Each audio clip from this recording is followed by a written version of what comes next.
Naam, karibu sana katika Jamii Leo. Tunapokuletea habari, hoja pamoja na muhtasari wa maoni ya watumiaji wa mtandao pendwa wa Jamii Forums. Na mimi ni Ramadhan Ngoda. Siku hii ya leo tunaanza na habari ifuatayo.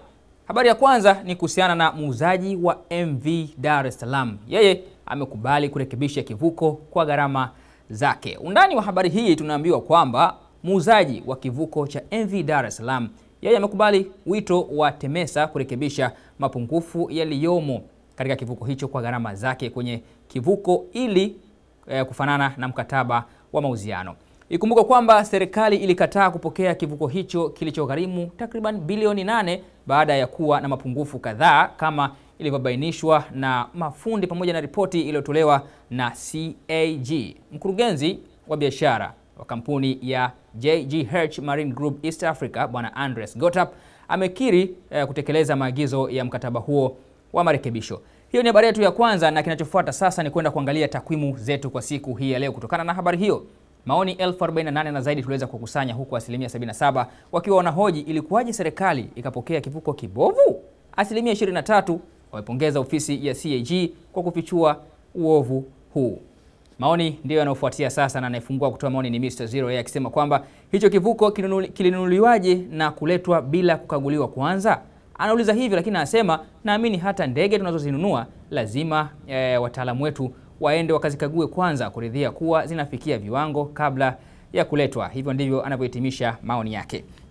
Mtu wa pili kutoa maoni ni Isi tena, yeye anasema kwamba asante CAG. Bila hiyo ripoti ya kubaini huo ufisadi, suala hili lingefichwa chini ya zulia, ingekuwa funika kombe. Sijui ina maana ya funika kombe, mwanaharamu apite, anajua yeye. Lakini habari yetu ya pili sasa ni kuhusiana na uwazi katika ardhi. Serikali imeamua sasa kutoa taarifa zote za ardhi mtandaoni.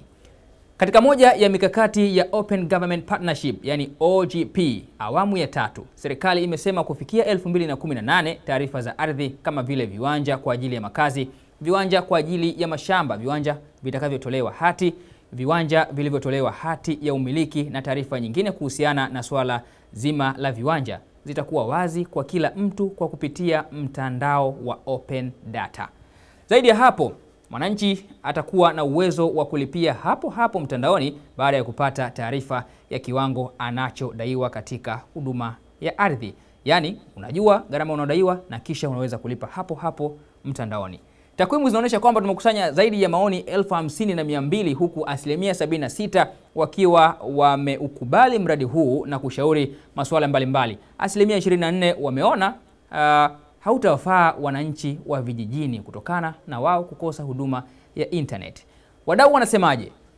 Kagondo yanasema kwamba kwa namna moja au nyingine mpango huu ni mzuri, pengine umelenga kuondoa usumbufu kwa wenye kuhitaji. Ushauri wangu ni kwamba gharama za huduma hii kama zipo ziwe ndogo au iwe bure kabisa. Lakini Dennis anasema kwamba litakuwa jambo zuri, ila ambao watakuwa wana control hiyo mitandao wajitahidi tu kuupdate taarifa mara kwa mara, hasa kwa kama wakiweka kwenye tovuti yao, yani website, ili wananchi wapate uelewa kuhusu ardhi kila siku. Mdau wetu, kinachofuata sasa ni kipengele chetu cha mahusiano. Unajua tumekuandalia nini siku leo katika mahusiano? Makosa ya mwanaume yanayosababisha mke amsaliti. Hoja inaanza kwa kusema kwamba kuna sababu anuai zinazomfanya mwanamke amsaliti mumewe. Ni muhimu kutambua kuwa mwanamke ni kiumbe mwenye hisia kali na daima ahisi raha na amani. Baadhi ya nyakati hufanya usaliti ili kuziba pengo la upungufu unaotokea katika maisha yake. Na zifuatazo sasa ni sababu kubwa ambazo huenda zikamfanya mtu amsaliti ama mwanamke amsaliti mumewe. Sababu ya kwanza inakwenda kama ifuatavyo. Moja ni kutompa kipaumbele na kutomthamini. Sababu hii tunasema kwamba kutotoa kipaumbele kwa mke ni kosa kubwa ambalo linaweza kumgharimu mume. Mke akipata mtu ambaye anampa kipaumbele na anamuonesha thamani, hakika hataacha kuitumia fursa hiyo. Sababu ya pili ni ukosefu wa mahaba. Mke anahitaji kupetiwa, kudekezwa, maneno yenye ladha adimu na kupewa kila aina ya sifa. Sasa akimpata mtu wa aina hiyo tofauti na mumewe, huwa ni balaa tupu. Anauliza, mnanipata hapo? Bila shaka mdau utakuwa unampata vile hivyo mtu wa hoja. Lakini sababu ya tatu anasema ni usaliti wa mume. Miongoni mwa mambo ambayo hubadilisha roho ya mwanamke ni pale anapogundua kuwa mumewe kipenzi anamsaliti. Hapo mwanamke anaweza akabadilika kabisa, na wapo wanaosamehe lakini wapo wanaolipiza kisasi. Sasa ni bora asamehe, lakini akilipa kisasi habari nyingine. Lakini sababu ya 4, akiwa anaendelea mtu wa hoja, ni kutojiamini. Mwanamke anahitaji mwanaume anayemfanya ajiamini. Iwapo mumewe hatatekeleza jukumu hilo, akipata mtu anayemfanya ajiamini, yanaweza kutokea mengine kabisa. Hivyo sasa, nasaha zake huyo bwana mtu wa hoja anasema, kwa kaka zangu kuyaangalia kwa makini mambo haya. Yani hayo aliweza kuyataja hapo. Hoja yake iliweza kupokea maoni 10,340 na zaidi, huku mtazamo ukionyesha asilimia 67 wamepinga hoja na kudai usaliti ni tabia ya mtu hata apewe nini. Asilimia 33 wameunga mkono hoja, na baadhi ya maoni ikawa ni kama ifuatavyo. Jerry Tizi anasema, ukweli unabaki kuwa unaweza ukaandika unavyoweza kuandika, ila hakuna sababu za kumfanya mwanandoa kusaliti ndoa yake, kama ambavyo hakuna sababu ya kumfanya mwanandoa kutosaliti ndoa yake, zaidi ya uaminifu.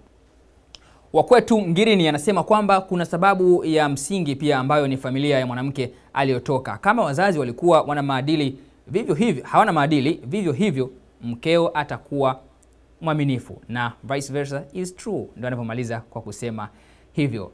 Mdau, hapo ndipo tunapofikia tamati ya Jamii Leo kwa siku hii ya leo, ikiwa ni 9-9 lakini sio ya mapumziko kama ilivyo kwa 7-7 na 8-8. Jina langu ni Ramadhan Ngore, lakini nikiwa na kuaga hapa na kusihi tu tuendelee kwa pamoja katika mitandao yetu mbalimbali ya Instagram, Twitter, Facebook pamoja na YouTube. Unachotakiwa kufanya ni kuandika tu Jamii Forums. Shukrani kwa kuwa pamoja na wakati mwema.